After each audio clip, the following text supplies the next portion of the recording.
कार्तीय गुणन के बारे में सीखा था कि कार्तीय गुणन किस प्रकार से हम ज्ञात करते हैं। तो वो उसकी एक बार हम दोहराई करवाते हैं आपको। जैसे हमारे पास दो ऐरिक समुच्चय होते हैं कि 1 2 3 इसके ये अवयव हैं, और दूसरा ऐरिक समुच्चय है 7 8 9। हमने कोई दो ऐरिक समुच्चय ले लिए, तो इनका हमें कार्तीय गुणनफल ज्ञात करना है।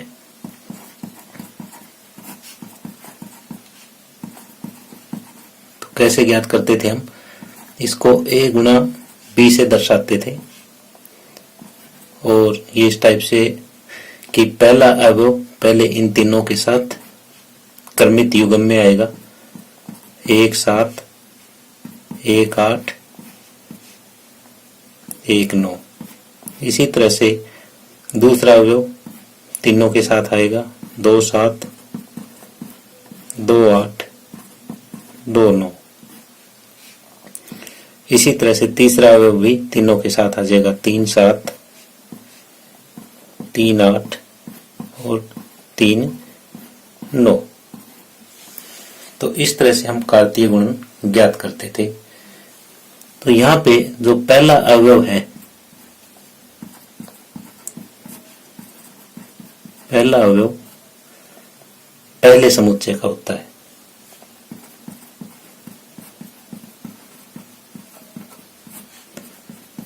और जो दूसरा अवयव है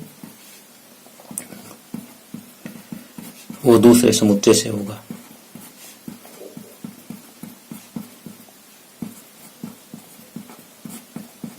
तो ये जितने भी क्रमित युग्म है सब में ऐसा ही है कि पहला अवयव पहले समुच्चय से है, दूसरा अवयव दूसरे समुच्चय से है, पहला अवयव पहले समुच्चय से, दूसरा अवयव दूसरे समुच्चय से है, सभी क्रमित युग्मों में। कार्तीय गुणन के बाद हम इस बात पे चलते हैं कि संबंध क्या होता है। संबंध क्या होता है? संबंध जो है वो हमेशा दो वस्तुओं के बीच में होता है। ये आपको विशेष तौर पे ध्यान रखनी है कि संबंध हमेशा दो वस्तुओं के बीच होता है।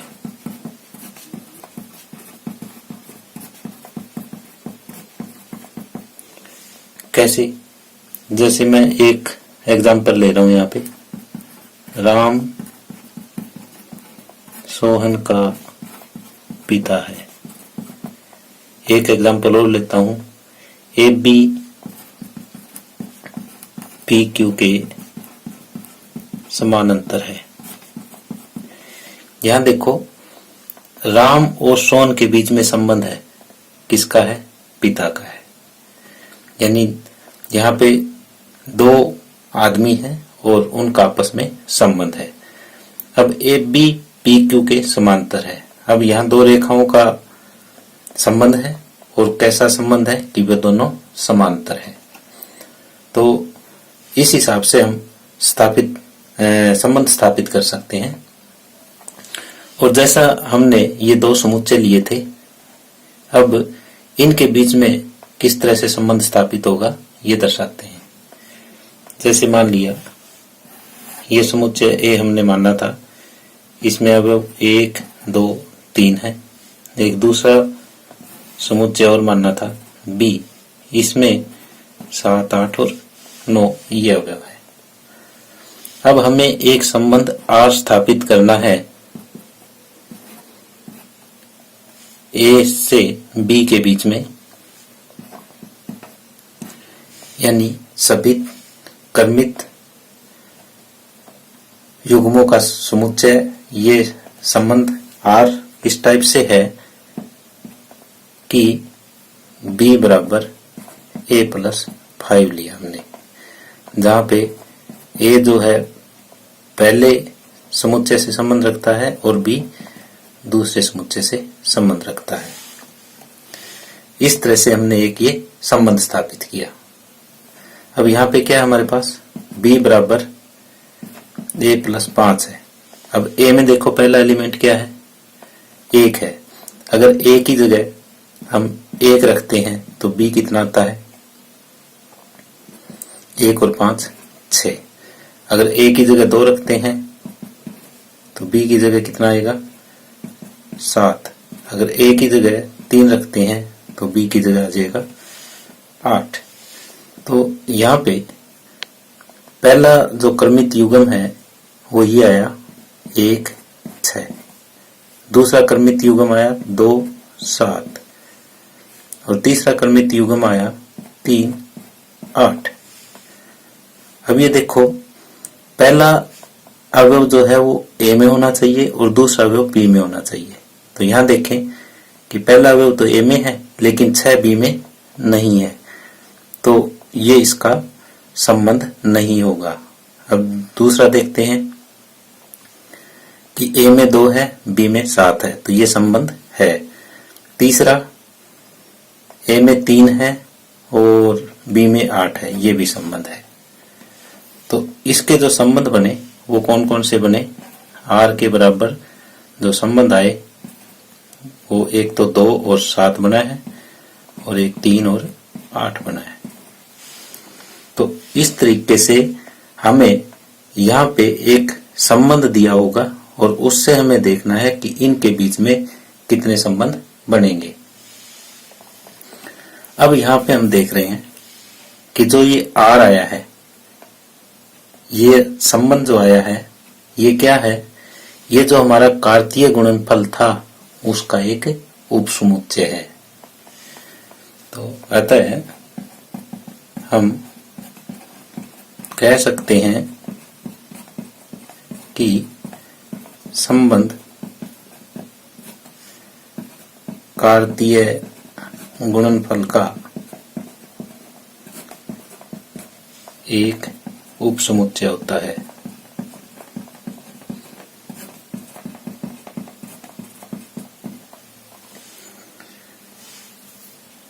डियर स्टूडेंट्स, हमने 11वीं क्लास में भी संबंध पढ़े थे और अब 12वीं क्लास में भी पढ़ रहे हैं, लेकिन इन दोनों में डिफरेंस है।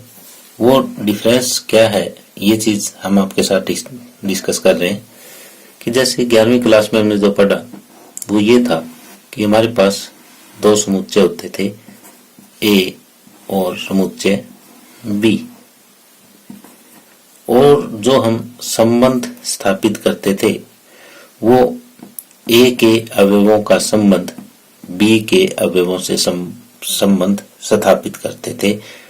जैसे संबंध आर इस टाइप से दर्शाया जाता था, ये क्रमित युग्म के रूप में दर्शाया जाता था, जैसे हमने क्रमित युग्म लिखा है। और इन दोनों अवयवों के बीच आपस में कोई संबंध होता था, जहां पे पहला अवयव पहले समुच्चय से होता था और दूसरा अवयव दूसरे समुच्चय से होता था। यानी पहला अवयव पहले समुच्चय से संबंध रखता था और दूसरा अवयव दूसरे समुच्चय से संबंध रखता था। लेकिन अब क्या है 12वीं क्लास में ये है कि हमारे पास बी की जगह भी ए है, समुच्चय बी की जगह भी समुच्चय ए ही है। यानी जो यहाँ पे अवयव है वही सेम अवयव यहाँ है, सिर्फ आपको इतना ही ध्यान में रखना है। तो यहाँ जो संबंध स्थापित होगा वो इस टाइप का होगा, वो क्रमित युग्म के रूप में तो होगा और इनका भी आपस में रिलेशन होगा, लेकिन ये दोनों के दोनों जो है ना वो ए से ही संबंध रखते होंगे। यानी जो पहला अवयव है वो भी ए से संबंध रखता है और जो दूसरा अवयव है वो भी ए से ही संबंध रखेगा। सिर्फ इतना ही अंतर है कि यहाँ 11वीं क्लास में 2 अलग अलग समुच्चय होते थे और 12वीं क्लास में दोनों समुच्चय सेम रहेंगे। आगे है संबंधों का प्रकार। ये संबंध कितने प्रकार के हो सकते हैं? तो पहला प्रकार है रिक्त संबंध। हम जानते हैं कि जिस तरह से रिक्त समुच्चय होता है, रिक्त समुच्चय क्या होता है कि ऐसा समुच्चय जिसमें कोई भी अवयव ना हो, वो रिक्त समुच्चय कहलाता है। उसी तरह से हम देखें कि रिक्त संबंध, तो ऐसा संबंध जिसमें कोई भी कर्मित युग्म ना हो, वो रिक्त संबंध कहलाता है। हम समझने के लिए ये लिख सकते हैं कि ऐसा संबंध जिसमें कोई भी कर्मित युग्म न हो, रिक्त संबंध कहलाता है।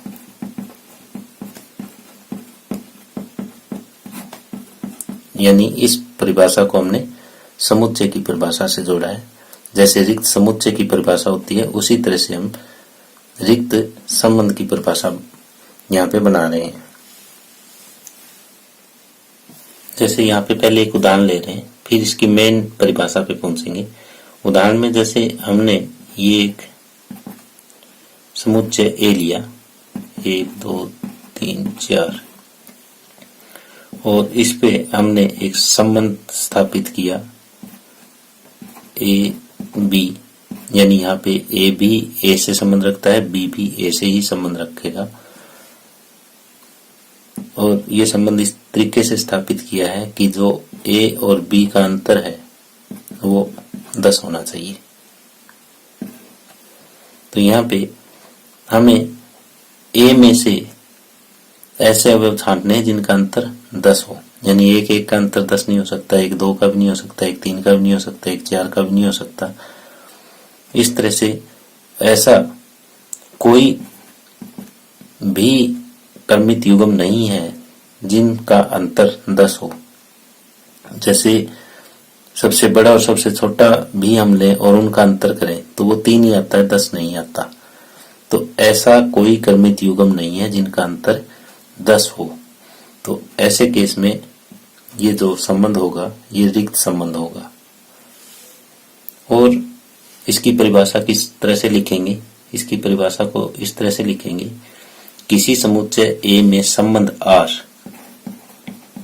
किसी समुच्चय ए में संबंध R, यानी उस समुच्चय में संबंध जो है वो R से डिनोट किया गया है, को रिक्त तब कहेंगे जब ए का कोई भी अवयव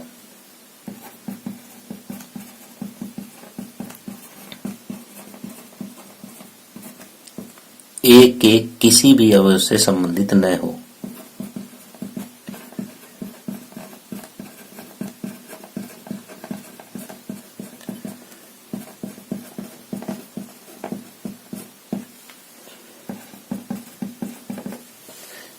यानी जब हम ए का कोई एक अवयव लेते हैं, वो दूसरे ए के ही अवयव से संबंध ना रखता हो, तो ऐसा संबंध रिक्त संबंध कहलाता है।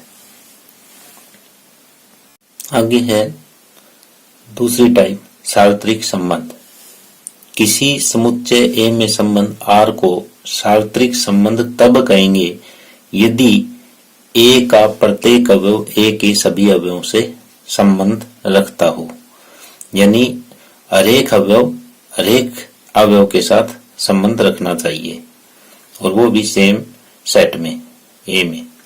तो इसके लिए एक उदाहरण देते हैं कि जैसे ए के बराबर 1 2 3 है, और R इस टाइप का एक संबंध स्थापित कर रहे हैं हम। ए बी ए से संबंध रखता है, बी भी ए से संबंध रखता है, और यहाँ पे b-1 पूर्णांक है।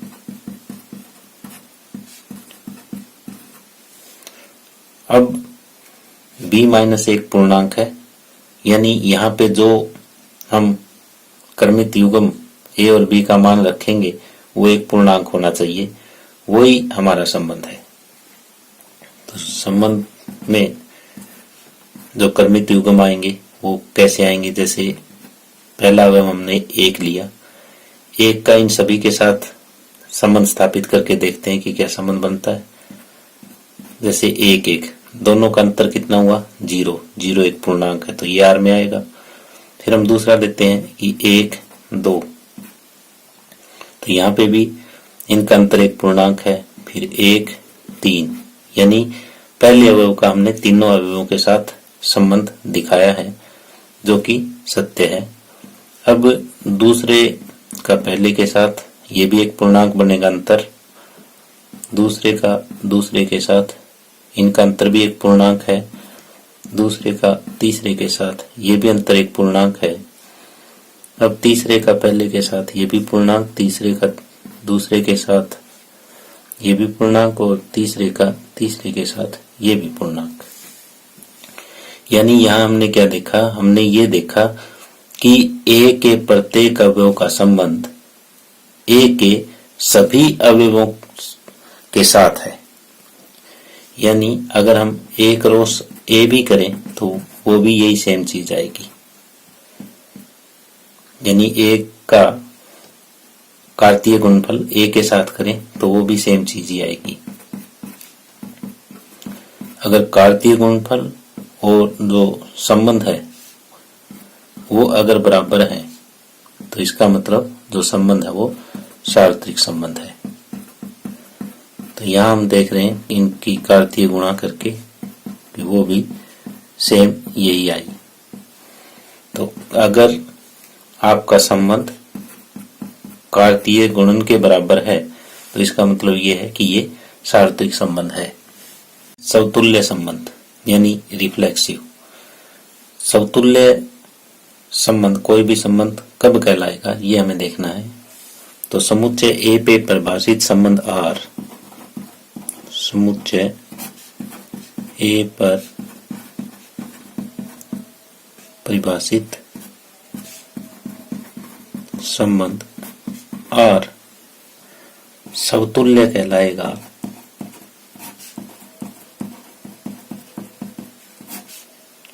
यदि प्रत्येक ए अगर ए से संबंध रखता है तो ए आर से संबंध रखेगा।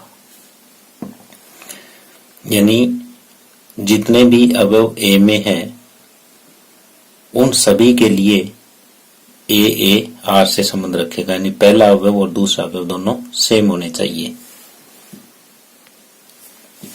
अब दूसरा है सममित यानी सिमेट्रिक। ये भी इसी तरीके से लिखेंगे कि समुच्चय ए पे परिभाषित संबंध आर, समुच्चय ए पर परिभाषित संबंध आर सममित कहलाएगा यदि प्रत्येक, इसमें दो लेंगे हम, A1 A2 अगर ए से संबंध रखता है के लिए, अगर A1 A2 आर से संबंध रखता है, इससे हमें क्या प्राप्त हो, इससे यह प्राप्त हो कि A2 A1 भी आर से संबंध रखेगा।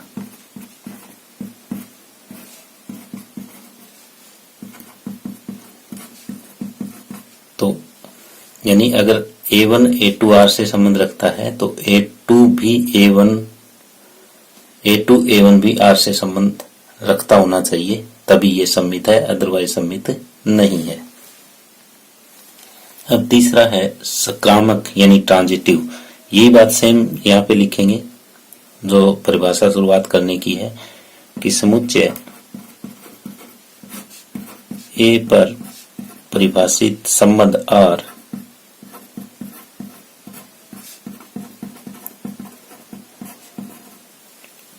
सकारात्मक कहलाता है यदि प्रत्येक, जैसे पहले में हमने एक लिया था, इसमें दो अवयव लिए थे, इसमें तीन लेंगे, प्रत्येक A1 A2 A3 संबंध रखता है ए के लिए हमें A1 A2 R से संबंध रखता है तथा A2 A3 से संबंध रखता है, तो इन दोनों से हमें क्या प्राप्त हो कि पहला अवयव और ये लास्ट का अवयव है ये भी R से संबंध रखे। A1 A3 संबंध रखता है R प्राप्त हो, यानी इसमें 3 अवयव हम लेंगे। पहला दूसरा R से संबंध रखता है, दूसरा तीसरा भी R से संबंध रखता है, तो पहला और तीसरा भी R से संबंध रखता होना चाहिए, तभी ये संक्रामक है, अदरवाइज संक्रामक नहीं है। अब हम एक उदाहरण लेते हैं जिसमें आपको ये तीनों परिभाषाएं समतुल्य, सम्मित और संक्रामक की क्लियर हो जाएगी। जैसे हमने एक समुच्चय A लिया और उस पे संबंध R इस तरह से दर्शाया है, तो पहले हम ये चेक करते हैं कि ये समतुल्य है, फिर ये चेक करेंगे कि ये सम्मित है कि नहीं है, फिर ये चेक करेंगे कि ये संक्रामक है कि नहीं है। तो पहले समतुल्य चेक करेंगे कि ये समतुल्य है या नहीं है। समतुल्य की परिभाषा क्या है कि प्रत्येक A अगर A से संबंध रखता है तो A R से संबंध रखता होना चाहिए। तो यहाँ A की जगह 1 है, 2 है, 3 है, 4 है, तो R में हमारा क्या होना चाहिए? R में 1 1 भी होना चाहिए, 2 2 भी होना चाहिए, 3 3 भी होना चाहिए और 4 4 भी होना चाहिए। अगर ये चारों चीजें हैं, जैसे A में 1 2 3 4 है, तो ये चारों इस तरह से अगर R में है तो समतुल्य है, नहीं तो समतुल्य नहीं है। चेक करते हैं, 1 1 भी यहाँ मौजूद है, 2 2 भी है, 3 3 भी है और 4 4 भी है, तो चारों यहाँ पे मौजूद है, तो इसका मतलब जो R है वो समतुल्य है, R समतुल्य है। अगर इनमें से एक भी नहीं होता, जैसे मान लिया कि ये 3 3 नहीं होता यहाँ पे, तो ऐसे केस में ये समतुल्य नहीं होता, क्योंकि प्रत्येक A के लिए सेटिस्फाई नहीं होता। अब हम सम्मित चेक करते हैं इसका। सम्मित क्या कहता है कि प्रत्येक A1 A2 अगर A से संबंध रखता है और यहाँ पे A1 A2 जो ऑर्डर पे है वो R से संबंध रखे और इसका विपरीत भी इसी R में होना चाहिए, यानी पहले वाला बाद में, बाद वाला पहले भी R में होगा तो ये सम्मित है, अदरवाइज सम्मित नहीं है। यहाँ देखते हैं, जिस तरह से जो दोनों एक जैसे हैं उनको तो हम छोड़ देंगे, बचे हुए में चेक करेंगे। जैसे 1 2 हमारा R में है, तो ये होना चाहिए कि 2 1 भी R में हो, 2 1 भी R में है, 1 2 R में है तो 2 1 भी R में है, तो इसका मतलब ये सम्मित है, क्योंकि और तो कोई अवयव बचा ही नहीं, बाकी तो सारे ये डबलेट थे, यानी जो दोनों एक जैसे थे वो है, और बचे 2 में जो ये संबंध बन रहा है ये सम्मित संबंध बन रहा है, क्योंकि 1 2 अगर R से संबंध रखता है तो 2 1 भी R में है, तो इसका मतलब ये R सम्मित है। तीसरा हम चेक करते हैं संक्रामक है कि नहीं है। संक्रामक के लिए ये होता है कि प्रत्येक A1 A2 A3 अगर A से संबंध रखता है तो A1 A2 R से संबंध रखे, A2 A3 R से संबंध रखे, तो इससे हमें जो प्राप्त होगा वो ये होगा कि A1 A3 भी अगर R से संबंध रखता है तो ये संक्रामक है, नहीं तो नहीं है। इस केस में हम देखते हैं कि 1 2 जो है वो R से संबंध रखता है, 2 1 भी R से संबंध रखता है। अब क्या आना चाहिए? ये आना चाहिए कि पहला और तीसरा यानी 1 1 भी R से संबंध रखता हुआ होना चाहिए, जो कि यहाँ पे है, जो कि सत्य है। तो अतः ये संक्रामक भी है। अतः दिया गया जो उदाहरण है वो समतुल्य भी है, सम्मित भी है और संक्रामक भी है। यानी ये तीनों कंडीशन पूरी करता है दिया हुआ उदाहरण। अब हम आपके सामने एक ऐसा उदाहरण ले रहे हैं जो इन तीनों में से किसी भी कंडीशन को पूरा नहीं करता। तो इस उदाहरण में हमें ये है कि समुच्चय ए में वही एलिमेंट लिए हमने 1 2 3 4 और आर इस तरह से दर्शाया है 1 2 3 4 और 4 3। ये संबंध दर्शा लिया। अब दिखाना है कि ये संबंध समतुल्य है, सम्मित है या संक्रामक है या तीनों ही नहीं है। तो पहले हम समतुल्य चेक करते हैं। समतुल्य के लिए हमारे आर में क्या क्या होने चाहिए, आर में कौन कौन से अवयव होने चाहिए, 1 1 होना चाहिए, 2 2 होना चाहिए, 3 3 होना चाहिए और 4 4 भी होना चाहिए। ये अवयव होने चाहिए क्योंकि यहाँ पे ये 4 दे रखा है। तो यहाँ पे हम देख रहे हैं तो न तो 1 1 है, न 2 2 है, न 3 3 है, न 4 4 है। तो यहाँ 1 भी नहीं है तो ये समतुल्य नहीं है। होने क्या चाहिए थे, होने तो चारों चाहिए थी। अगर 1 भी इन चारों में से कम है तो वो समतुल्य नहीं होगा। तो यहाँ पे ये लिख सकते हैं कि क्योंकि 1 1 संबंध आर में नहीं है अतः ये समतुल्य नहीं है। अब दूसरा सम्मित चेक करते हैं।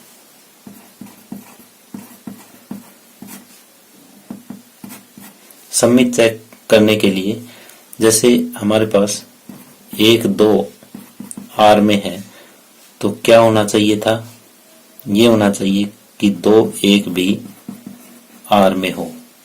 तो ऐसा यहाँ पे नहीं है। 2 1 आर से संबंध नहीं रखता। 1 2 तो आर से संबंध रखता है लेकिन इसका जो विपरीत है वो आर से संबंध नहीं रखता। तो अतः यह संबंध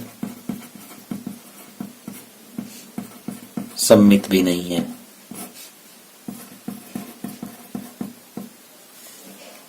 अब तीसरा हम लेते हैं संक्रामक। संक्रामक के लिए क्या करें, जैसे यहाँ पे हम देख रहे हैं 3 4 आर में है और साथ में 4 3 भी आर में है। तो संक्रामक क्या कहता है कि अगर ए बी आर में है, बी सी आर में है तो ए सी भी आर में होना चाहिए तो संक्रामक है, नहीं तो नहीं है। तो यहाँ से क्या होना चाहिए था, यहाँ से ये होना चाहिए था कि 3 3 यानी पहला और लास्ट ये भी कहाँ हो, आर में होना चाहिए, लेकिन ऐसा नहीं है। तो अतः यह संबंध संक्रामक भी नहीं है।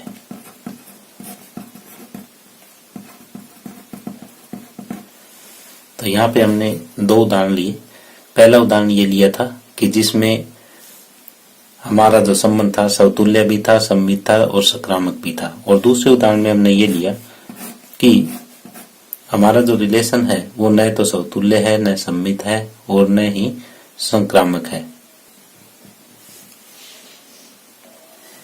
आगे है इक्विवेलेंस रिलेशन। तो इक्विवेलेंस रिलेशन यानी तुल्यता संबंध।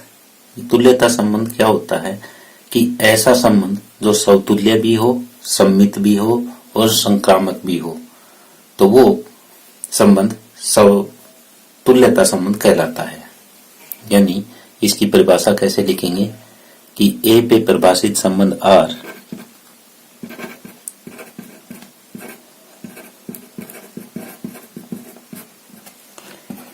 संबंध आर तुल्यता संबंध कहलाता है।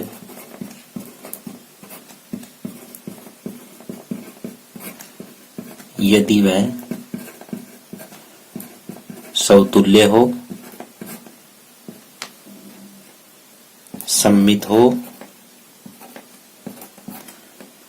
तथा संक्रामक भी हो।